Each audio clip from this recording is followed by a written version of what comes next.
Қайырлы күн. Бұл видеода сіздерге жалпы өтініш сайты арқылы кез келген мемлекеттік органға қалай хат жолдауға болады.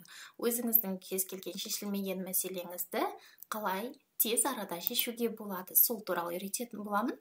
Ол үшін кез келген браузерге ең алдымен өтініш деп осылай жазасыздар. Және де міне сіздерге подавайте официальное обращение в госорганы деп шығатын болады. Осы сайтқа кіреміз. Өзіңізге қажетті тілді таңдауыңызға болады, қазақ тілі немесе орыс тілі. Міне қазақ тілін басамын. Ең алдымен менің жағдайымда мен ЭЦП ключім арқылы кіріп тұрмын, ал сіздердің жағдайларыңызда мына жерде кіру батырмасы тұрады. Немесе орысша войти деп тұрады. Вот соған өздеріңіздің ЭЦП кілттеріңіз арқылы бірінші ауыз бөлімі арқылы кіресіздер, және де міне осылай сіздерге негізгі главная страницасы ашылады. Мемлекеттік органдарға өтініш беру. Яғни қарап отырсаңыздар, міне өтініш беру бөлімі тұр, жауапқа шағымдану, сотқа арыз талап беру. Яғни сізде қандай да бір мәселеңіз шешілмей тұр, әкімдікке барасыз, ол жаққа кіре алмайсыз, приемға жазылуыңыз керек, және де ол бір жағынан сіздің уақытыңызды алады, екінші жағынан сіздің қалтаңызға салмақ салады. Баруыңыз бар, келуіңіз бар дегендей. Қазіргі таңда дамыған заманда сіз үйде отырып, 1 минуттың ішінде осындай өзіңіз қалаған мемлекеттік органға бармай-ақ, ешқайда шықпай-ақ, үйден өзіңіз өтініш жібере аласыз. Яғни өтініш беруіңізге болады, немесе сол органның сіз өтінішті бергеннен кейін жауабына қанағаттанбаған жағдайда, міне жауапқа шағымдану бөліміне кіріп, қайтадан шағым жазуыңызға болады.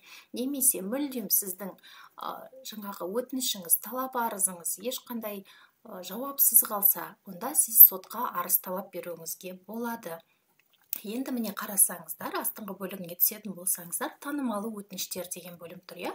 Мұнда көбінесе біздегі қаралатын жаңағы жіберілетін өтініштер халықтың тарапынан жолдағы шұңқырлардың дұрыс еместігі, қаржылық қызметтердің тұтынушылардың құқықтары, интернетке байланыстың қиындығы, тауарлар мен қызметтердің уақытында келмеуі секілді осындай танымалы өтініштер бар екен. Сонымен қатар өтініш сайты арқылы қандай мәселелерді шешуге болады? Міне ыстық судың жоқтығы, жаяу жолда қардың тазаланбауы, көктайғақ, балалар алаңдарындағы қауіп-қатер, көшеде қоқыстың үйіліп қалғандығы, көлікпен жүріп өтудің мүмкін еместігі, жарықтың жоқтығы, автобусты ұзақ күтесің бе, сол секілді кез келген өзіңіздің арыз талабыңызды өзіңіздің қалаған мекемеңізге жібере аласыз. Және де бұның барлығы үйден онлайн 1-2 минут уақытыңызды ғана алады. Сонымен қатар интернеттің жоқтығы, операторлық тарифтердің көтеруі, нашар байланыс, міне қарап отырсаңыздар, байланыс және коммуникация деп тұр. Немесе мемлекеттік қызметтер және қызмет көрсету бөлімі, міне ақпаратты сұрату, кез келген мемлекеттік тілде қызметтің көрсетілмеуі, немесе қызмет көрсетуден бас тартуы сізге, сонымен қатар білім беру, медицина мәселелері туралы да өзіңіздің шешілмей жатқан сұрақтарыңызды өзіңізге қажетті органға жіберіп, тез арада шешуіңізге болады. Жер, бизнес, салық мәселелерінде шешуіңізге болады. Сонымен қатар ерекше қажеттіліктер, яғни жеңілдіктер, әлеуметтік мәртебе алу бойынша, жәрдемақылар алу бойынша, кәсіпкерлік немесе білім беру мәселелері бойынша, немесе сіздің құқықтарыңыздың бұзылуы, зейнетақы төлемдері, шәкіртақының дұрыс төленбеуі, немесе еңбекақының дұрыс төленбеуі секілді осындай кез келген мәселеңізді үйде отырып 1-2 минутта шешуіңізге болады. Қазір мен сіздерге көрсетемін. Жалпы өтініш беру үшін, міне өтініш беруді басамыз. Оның ішінен кодекс түрін таңдайсыз, өзіңізге қажетті азаматтық кодекс, әкімшілік, рәсімдік процестік, қылмыстық процестік кодекс немесе басқа, мүлдем таңдауды басамыз. Мемлекеттік органды таңдайсыз. Мысалы, сізге қандай да бір әскери бөлімге жіберу керек па? Мысалы, сіздің балаңыз әскерде болса, соған бір өтінішіңіз болса деген секілді өзіңізге қажетті міне органды таңдайсыз. Міне 4-ші страница, 5-ші страница астыңғы бөлігіне қарай түсіп, кез келген өзіңізге қажетті органды таңдауыңызға болады. Немесе өзіңіздің қалаңыздағы әкімдікке өтінішіңізді жолдағыңыз келетін болса, міне әкімдігі деп жазатын болсаңыз, мына жерге барлық қалалардың, облыстардың әкімдіктерінің тізімі шығатын болады. Астыңғы бөлігіне түссеңіз, міне страницаларын ары қарай жылжытып келесіз. Өзіңізге қажетті әкімдікті таңдауыңызға болады. Немесе қандай да бір кірістер комитетіне жаңағы өзіңіздің өтінішіңізді жіберуіңіз керек болатын болса, көбінесе жеке кәсіпкерлік бойынша түсініспеушіліктер болып жатады, қателіктер болып жатады. Соларды дұрыстау үшін міне кірістер деп жазсаңыз, өзіңізге қажетті кірістер комитетін, яғни біз налоговый деп айтамыз, кірістер комитетін таңдауыңызға болады. Мысалы, мен біреуін таңдай салайын, біріншісін таңдадым. Сосын сипаттама деген жерге өзіңіздің өтінішіңіздің сипаттамасын жазасыз. Мысалы ретінде айтайын, мысалы мен ипымды жабуға жібердім. Менде барлығы отчеттарым барлығы уақытында тапсырылған, алайда менің ипым жабылмай тұр ұзақ уақыттан бері.